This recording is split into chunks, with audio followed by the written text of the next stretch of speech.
بسم اللہ الرحمن الرحیم۔ السلام علیکم۔ حضرت سیدنا محمد ابن اسحاق ابن عبد الرحمن بغوی رحمۃ اللہ علیہ سے منقول ہے کہ میں نے سعید ابن سلیمان کو یہ کہتے سنا کہ ایک مرتبہ میں حج کے پربہار موسم میں مکہ مکرمہ میں تھا۔ میری ملاقات حضرت سیدنا عبداللہ ابن عبدالعزیز عمری رحمۃ اللہ علیہ سے ہوئی۔ خلیفہ وقت خلیفہ ہارون رشید رحمۃ اللہ علیہ بھی اس سال حج کے لیے آئے ہوئے تھے۔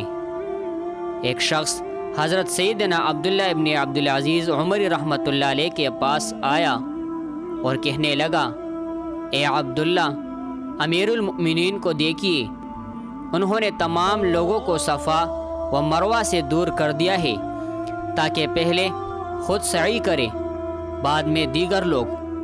فرمایا، اللہ عز و جل میری طرف سے تجھے اچھی جزا نہ دے، تو نے مجھے ایسے کام کا مکلف بنا دیا جس سے میں بے نیاز تھا۔ یہ کہہ کر آپ رحمۃ اللہ علیہ صفا کی طرف چل دیے۔ خلیفہ ہارون رشید رحمۃ اللہ علیہ مروہ سے صفا کی طرف آ رہے تھے۔ آپ رحمۃ اللہ علیہ نے پکار کر کہا، اے ہارون، اے ہارون۔ خلیفہ نے جب آپ رحمۃ اللہ علیہ کو دیکھا تو کہا، اے چچا، میں حاضر ہوں۔ آپ رحمۃ اللہ علیہ نے فرمایا، جاؤ ذرا صفا پر چڑھو۔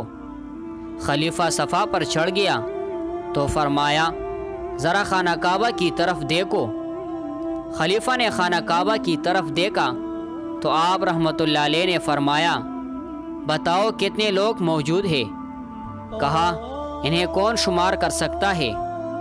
فرمایا، اچھا یہ بتاؤ ان جیسے اور کتنے انسان ہوں گے؟ کہا، ان کی صحیح تعداد اللہ عز و جل کے سوا کوئی اور کیسے جان سکتا ہے؟ فرمایا، ان میں سے ہر ایک سے اس کی ذات کے متعلق سوال کیا جائے گا اور تجھ اکیلے سے ان تمام کے بارے میں سوال کیا جائے گا۔ ذرا غور کر، اس وقت تیرا کیا بنے گا؟ آپ رحمۃ اللہ علیہ کی یہ بات سن کر خلیفہ زار و قطار رونے لگا۔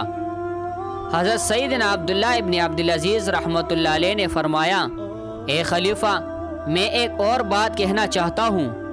خلیفہ نے کہا، جو کہنا ہے کہہ دیجیے۔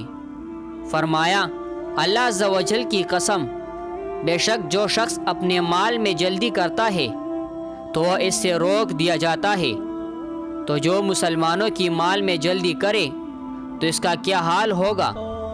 یہ کہہ کر آپ رحمۃ اللہ علیہ واپس چلے آئے اور خلیفہ وہی بیٹا روتا رہا۔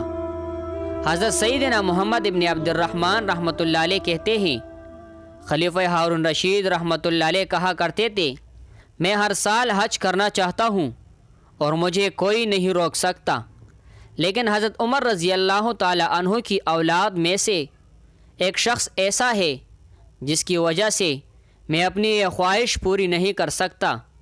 وہ مجھے ایسی ایسی باتیں کہتا ہے جو میرے نفس پر بہت گراں گزرتی ہے۔